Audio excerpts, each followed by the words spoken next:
However, this week, as you all know, we went over chapter number 8, which was employee friendly policies, workforce, and workplace trends. So let's jump right into that.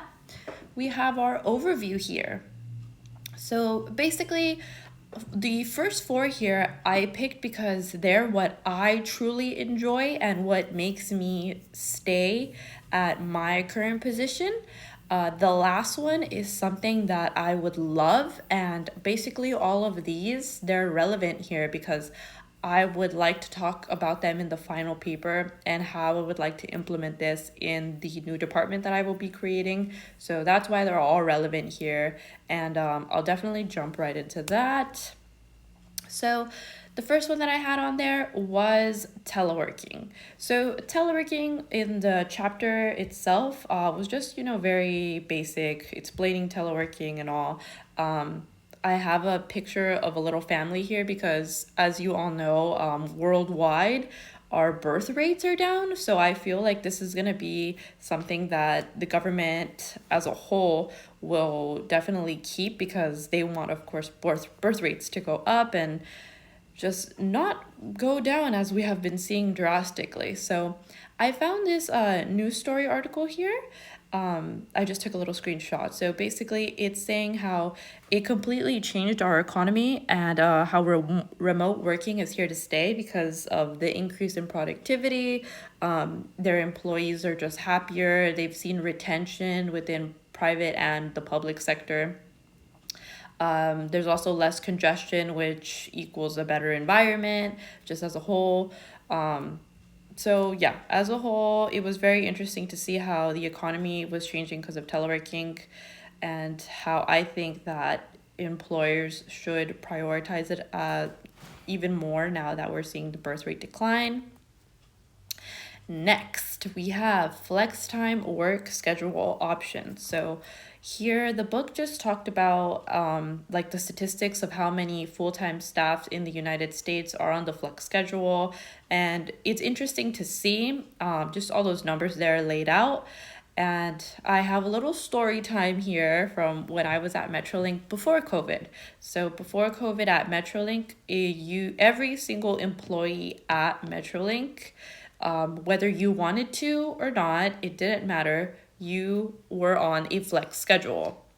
Not everyone's Friday matched up, and it could be either a Friday or a Monday, but it could only be a Friday or a Monday. So basically, as you all know, the flex schedule. So basically, you had to take a Friday or a Monday off, and then one day a week you were allowed to work from home. This was before COVID, as I mentioned. So I didn't really like that option at Metrolink where it was forced upon everyone, whether you wanted to do the flex schedule or not. You didn't have an option in the matter. And in the Hub staff news story that I found over here, it went into great detail on how there's a lot of people on flex time, but you should give your employees the freedom to pick which day they would like. And basically just making it easier to hire as a whole if you do offer it, but if you offer it correctly. So not the way Metrolink did. Next, so this one's a little interesting. We have the V time, so the voluntary reduced work time. So this one, the book, I really like this quote here because I really resonated with it. So the quote from the book was, "It provides an alternative to layoffs or use of a part-time replacement." And also, I thought this was really interesting because I actually have another story from LA County in my current position. So one of my coworkers was around 70 years old. I didn't really ask, but I remember one time they brought it up. So I think they were around 70 or 71. So basically, my coworker, my wonderful colleague, he did not want to retire, but HR was kind of pushing him like, hey, there's a even I myself, like we were all interested in his position.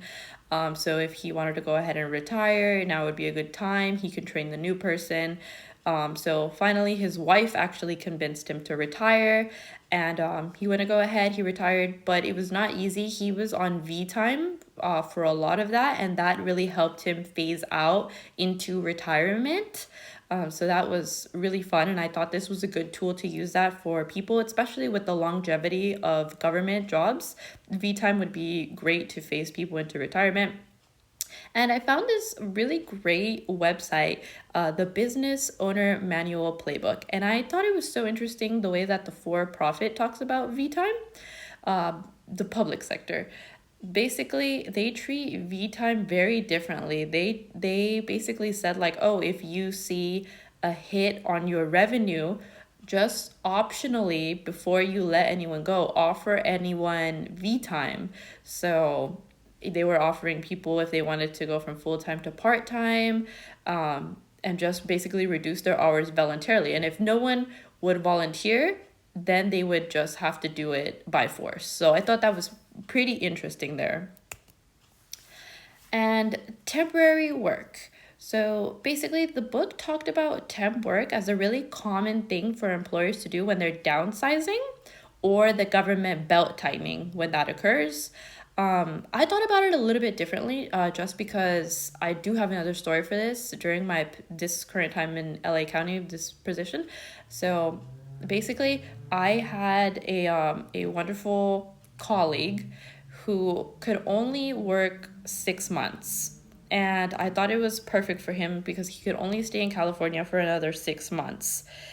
He had to go back to Texas. He had to go back home. His mother was ill and he had some issues come up here in California. His fiance no longer wanted to get married. So basically, he just wanted to go back home to Texas. He only had 6 months because in 6 months, his house was going to be finished being built in Texas. So he was very transparent within the time when we want to go ahead and we interviewed him. He's like, hey, I only have 6 months here. I want to get my income during this time. So I only have 6 months, but I'm really interested in this position. So because he told us that in the interview, we were actually able to get him a temporary work. We were able to give him 1,000 hours with benefits, and he really helped me out during that time. And I just thought it was a perfect fit there because he only needed a temporary work. HR said they could offer it. So perfect fit, all the puzzle pieces were fitting. And I found this website that they talked about the pros and cons for people that take temp work. It seems like a lot of the private sector does not offer benefits for any of their temporary employees. So I thought that was very interesting to keep in mind. And this is the last one that I was talking about that I wish my employer offered, and I would like to implement this into my new department for the final paper. It's a wellness program.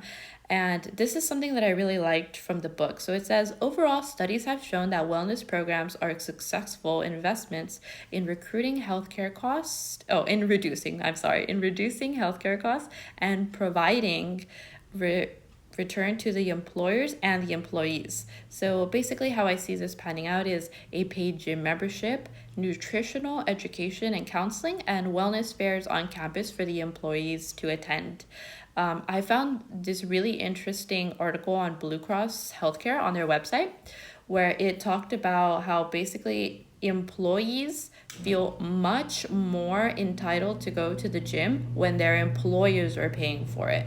So I found that interesting. Like psychologically, people feel much more motivated to go to the gym when you know it's already being paid for you. I thought that was very interesting. So I really enjoyed that Blue Cross Shield website.